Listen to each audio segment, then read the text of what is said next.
नमस्कार मित्रों, मैं एस.वी. भारद्वाज आपका दिल से अभिनंदन करता हूं। अगस्त का महीना कैसा रहेगा, इसके ऊपर चर्चा करेंगे धनु राशि तथा धनु लग्न के जातकों के लिए। इस अवधि में जो बेहतर परिवर्तन हो रहे हैं, सुखद परिवर्तन, पहले उनकी बात कर लें। शुक्र का नीच भंग, जी हाँ दोस्तों, नीच भंग राजयोग, ये आपके लिए बहुत ही लाभकारी रहेगा। तरक्की की संभावनाएं प्रबल करता है क्योंकि 11वें भाव का मालिक है। आय के साधन बढ़ने के योग बनते हैं। मंगल की दृष्टि शुक्र के ऊपर 2 अगस्त से, जी हाँ 2 अगस्त को मिथुन राशि में मंगल प्रवेश कर जाएगा। ये परिवर्तन मंगल का काफ़ी सुखद रहने वाला है क्योंकि मंगल आपके बेनिफिक प्लैनेट हैं, शुभ प्लैनेट हैं। पंचम भाव के मालिक होकर सप्तम भाव में बैठेंगे तो केंद्र त्रिकोण राजयोग बना देते हैं। और मंगल की चतुर्थ दृष्टि शुक्र के ऊपर भी रहेगी। ये अच्छा रहेगा क्योंकि मंगल पंचम भाव के मालिक हैं, शुक्र लाभ स्थान के मालिक हैं। पंचमेश और लाभेश का संबंध हो जाएगा। अचानक से कोई बड़ी सफलता मिलने के योग बनते हैं। स्टॉक मार्केट, शेयर मार्केट से तो लाभ होगा ही होगा। वायदा व्यापारी हैं, कमोडिटी ट्रेडिंग करते हैं। जी हाँ दोस्तों, अगर आप किसी तरह की ट्रेडिंग करते हैं, क्रिप्टो करेंसी, लॉटरी इत्यादि का कामकाज करते हैं, तो ये महीना आपके लिए निश्चित तौर से बेहतर होगा। और 12 अगस्त से जैसे ही गुरु उदय होते हैं तो धन की बरसात वाली स्थिति हो जाती है क्योंकि गुरु आपके सुख भाव के मालिक हैं और सुख भाव को देखते हैं तो आपके सुखों में, भौतिक सुखों में वृद्धि करते हैं। शनि के साथ गुरु का संबंध रहेगा, शनि शुक्र का संबंध भी रहेगा। शनि धन भाव के मालिक हैं, चतुर्थ भाव में हैं, और शुक्र लाभ स्थान के मालिक हैं। शनि और शुक्र का संबंध भी महालक्ष्मी योग बनाता है। धनेश और लाभेश का संबंध केंद्र में हो रहा है, 4-10 की एक्सिस पर हो रहा है, तो इसका मतलब ये हुआ कि आपकी इनकम के साधन बढ़ेंगे, आपका इनकम का ग्राफ कई गुना बढ़ेगा। मंगल भी इसी ओर इशारा करता है। पंचमेश का सप्तम भाव में बैठना व्यापार में वृद्धि के योग बनते हैं। तो ये तो मंगल और शुक्र का प्रभाव आपने जाना, शनि का प्रभाव जाना। बुध की स्थिति दोस्तों आपके लिए 5 दिसंबर से बुध की स्थिति दोस्तों आपके लिए 5 अगस्त से अष्टम भाव में रहेगी, गुरु के साथ होंगे। अष्टम भाव में शुभ ग्रह, मैं अक्सर आपको बताता आया हूँ, बहुत अच्छा फल देते हैं। इसके लिए आपको ये देखना होगा कि यहाँ पर सूर्य कब तक रहते हैं। सूर्य 16 तारीख तक रहेंगे, जिससे बुध आदित्य राजयोग बनेगा अष्टम भाव में। परंतु गुरु बुध के कारण लीगेसी से लाभ हो सकता है, कोई आपकी एफडी मैच्योर हो सकती है, कोई अटका हुआ धन मिल सकता है। एटलीस्ट धन की स्थिति तो सेकंड हाफ में बेहतर होगी ही होगी। ये तो गुरु बुध का योग सुनिश्चित करता है, खासकर जब गुरु 12 तारीख से उदय हो जाते हैं। गुरु का प्रभाव आपके 12वें भाव के ऊपर भी रहेगा। जब उदय होंगे तो खास ये प्रभाव कारगर होगा। मंगल की राशि को गुरु देखेंगे, 12वें भाव को देखेंगे। अगर आप मेडिकल क्षेत्र में हैं, डॉक्टर हैं, सर्जन हैं, नर्सिंग का कामकाज करते हैं, फार्मा लाइन में हैं, तो ये समय काफ़ी उत्तम रहेगा।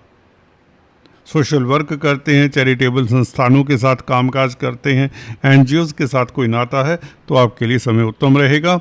और विदेशों से लाभ के योग बनते हैं, विदेश यात्रा के योग बनते हैं। सूर्य क्योंकि सेकंड हाफ में अपने भाव में आ जाएंगे, भाग्य आपका प्रबल होगा। केतु के साथ होंगे, यूं तो आप कहेंगे सूर्य को ग्रहण लगाता है। जी हाँ, थोड़ा सा सरकारी तंत्र से डिस्टेंस बनाकर रखें अगर आपका सरकारी क्षेत्र में कार्य है।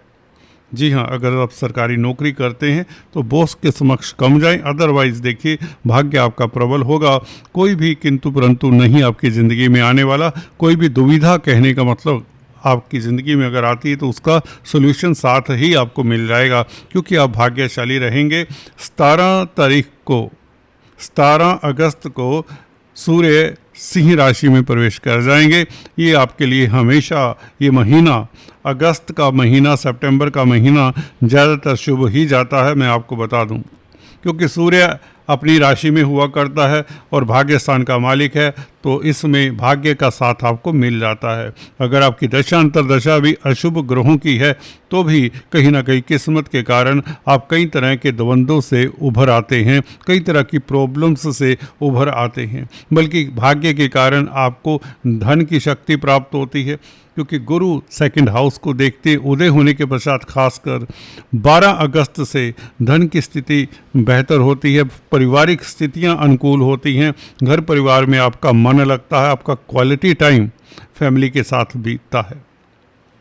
आप कहेंगे सप्तम भाव में मंगल का बैठना अच्छा नहीं है। कुछ लोग कमेंट करके बता रहे हैं कि मंगल कहीं मांगलिक दोष तो नहीं बनाते। जी हाँ, बनाते हैं, परंतु मंगल यहाँ पर आपको बता दें पंचम भाव के मालिक हैं, इसलिए मांगलिक दोष का फल नहीं मिलेगा आपको, 12वें भाव का फल भी नहीं मिलेगा, क्योंकि प्राशर ऋषि का मत है जो ग्रह केंद्र त्रिकोण का मालिक हो, त्रिकोण का मालिक हो खासकर, तो वह 6, 8, 12 भावों का फल बिल्कुल नहीं देता।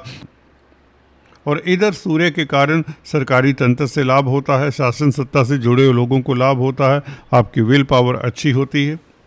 और इधर धनिष्ठा नक्षत्र में राहु का 2 अगस्त से प्रवेश, ये भी लाभकारी रहेगा। इसके ऊपर हम एक बार फिर से टिप्पणी करना चाहेंगे क्योंकि बहुत बड़ा परिवर्तन है। राहु 2 अगस्त से धनिष्ठा नक्षत्र में मंगल के नक्षत्र में प्रवेश करेंगे। मंगल आपके पंचम भाव के मालिक हैं, राहु 3rd हाउस में बैठकर वैसे ही आपके लिए ब्रह्म अस्त्र का कार्य कर ही रहे हैं। तो इसके ऊपर चर्चा हम नेक्स्ट वीडियो में जरूर करेंगे। शुक्र के कारण आपको लाभ होता है, भौतिक सुख मिलते हैं, लव लाइफ आपका बेहतर रहता है, धन की स्थिति बेहतर होती है। शनि शुक्र के संबंध के कारण, शनि शुक्र की दृष्टि संबंध के कारण आपकी स्थितियां अनुकूल रहती हैं और आप अच्छे वक्ता प्रवक्ता भी साबित होते हैं कहीं ना कहीं, क्योंकि गुरु का प्रभाव उदय होने के पश्चात सेकंड हाउस के ऊपर खास काम करेगा, आपकी उपलब्धियां बढ़ेंगी। कहने का मतलब इस महीने काफ़ी परिवर्तनों के बीच आप काफ़ी व्यस्त भी रहेंगे, काफ़ी कुछ प्राप्त भी करेंगे। खासकर कार्यस्थल की बात करें, शुक्र का नीच भंग राजयोग आपको कुछ न कुछ देकर जाएगा। सौंदर्य प्रसाधन, कॉस्मेटिक्स, रेडीमेड गारमेंट्स, टेक्सटाइल्स में कामकाज करते हैं तो स्थितियां आपके लिए इम्प्रूव होंगी, कोई ना कोई सिल्वर लाइनिंग तो एटलीस्ट दिखेगी।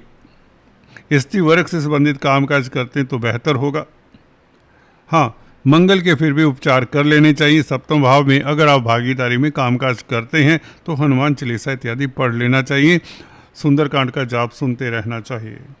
खासकर जिनकी मंगल की दशा अंतर्दशा है, शनि का वक्री होना, इनिशियल स्टेज में चेष्टा बल बढ़ जाने से शनि स्ट्रोंग हो जाते हैं और शुक्र के साथ संबंध होगा तो शुक्र भी प्रभावित होंगे शनि से।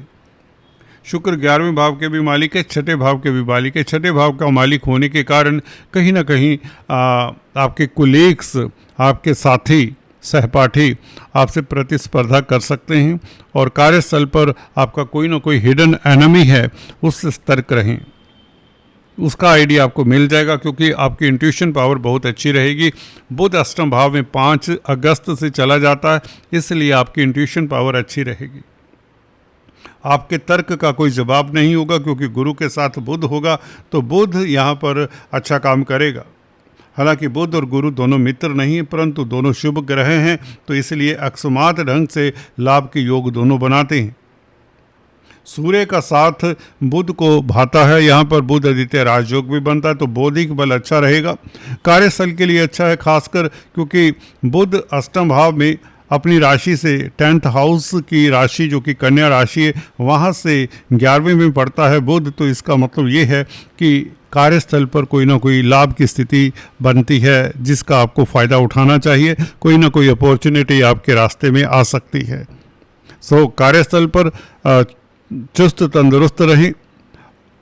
इस तरह के मौके बार बार नहीं मिलते क्योंकि यहाँ पर शुक्र आपके 10th हाउस में है, बुध आपके अष्टम भाव में है, तो ये राजयोग बहुत अच्छा रहेगा इस अवधि में। खासकर बुध का अष्टम भाव में बैठना, इंट्यूशन पावर के चलते आप कुछ न कुछ प्राप्त कर सकते हैं। सन के कारण तो भाग्य आपका साथ देगा। सबसे बेहतर स्थिति सन की कही जा सकती। कुछ मापदंडों को देखें तो खासकर सरकारी तंत्र से डिस्टेंस बनाएं कुछ समय के लिए, अदरवाइज स्थितियां अनुकूल हैं। पिता की सेहत का ख्याल रखें, पिता के साथ वैचारिक मतभेद ना हो, इसका ख्याल रखें क्योंकि केतु है तो कार्मिक ग्रह छाया है, जी हाँ दोस्तों, ये केतु कहीं ना कहीं छलावा तो कर दिया करता है राहु की तरह, तो फिर भी इससे बचने के लिए अगर केतु की दशा से प्रभावित हैं, आपको भैरव चालीसा पढ़ना चाहिए, चींटियों को आटा शक्कर डालना चाहिए, काला सफ़ेद कंबल, भूरा कंबल मंदिर में दान दे, किसी गरीब को दे तो अच्छा रहेगा। और शनिवार के दिन काले तिल भी आप मंदिर में दान कर सकते हैं, इससे भी बेहतर रिजल्ट मिलते हैं। केतु के बीज मंत्रों का जाप कर सकते हैं। सूर्य को बल देने के लिए रूबी इत्यादि आप धारण कर सकते हैं। मानिक जिसे कहते हैं, जिससे भाग्य भी साथ देता है। अगर विदेश जाना चाहते हैं तो सूर्य का ये परिवर्तन आपके लिए लाभकारी होगा। जी हाँ दोस्तों, केतु यहाँ पर कोई विघ्न डाल नहीं पाएगा आपके विदेशी कामकाज में। एक्सपोर्ट इंपोर्ट के कार्यों में भी आपको सफलता मिल जाएगी। कुल मिलाकर ये महीना आपके लिए बहुत बेहतर है। चलते चलते आपके लिए इस महीने का लकी नंबर, लकी कलर बता दें। देखिए, लकी नंबर तो रहेगा दोस्तों 9, लकी कलर आपके लिए रहेगा येलो। आज इतना ही, फिर से मिलेंगे, तब तक के लिए stay tune. Thanks for watching this video. Please do subscribe, like and share. Thank you so much.